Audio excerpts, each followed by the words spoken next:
आता राजमाता जिजाऊ कोणाचा इतिहास सांगतात तर सिंदखेड राजाच्या लखुजी राजे जाधवांचा. लखुजी राजे जाधव हे निजामशाहीतले सगळ्यात मातब्बर सरदार.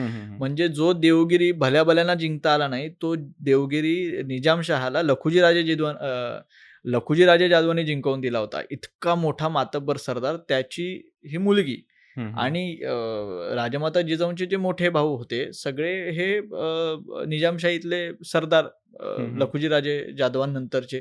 आता जिजाऊंना लखुजी राजे जाधवांचा इतिहास आहे आणि मग आपल्या मुलांसोबतच लखुजी राजे जाधवांनी जिजामातांना सुद्धा त्याच पद्धतीचं प्रशिक्षण दिलं होतं की तू सुद्धा तेवढंच सक्षम असली पाहिजे.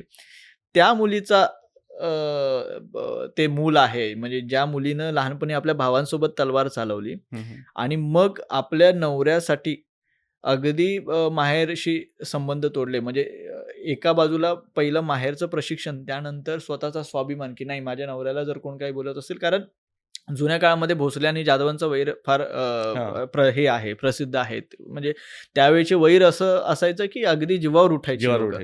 तर मग अशा रणरागिणीचा मुलगा, त्यांचेही जीन्स महाराजांमध्ये उतरले आणि जन्मापासूनच किंवा गर्भसंस्कार अगेन तिथेही राजमाता जिजाऊ पोटात असल्यापासूनच सांगतात की अरे तुला बाहेर यायचं ना, तुला हे सगळं बदलायला यायचंय, तुला स्वतःचं राज्य उभं करायचं. बरं, स्वतःचं राज्य का करायचंय? जहागीरदाराचा मुलगा आहे, जहागिरी तर आहे, पैसे तर येत आहेत, मग स्वतःचं राज्य का?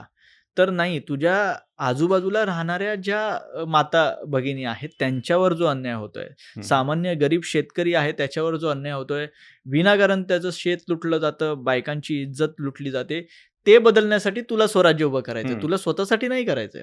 आणि महाराजांच्या स्वराज्याचं हीच एक वेगळी खासियत ही आहे की महाराजांनी कधीच हे नाही सांगितलं की हे माझं राज्य आहे, हे श्रींचं राज्य आहे, श्रींचं राज्य किंवा हे तुमचं राज्य आहे, हे तुमच्यासाठी केलेलं आहे आणि हे तुम्हीच उपभोगायचं आहे.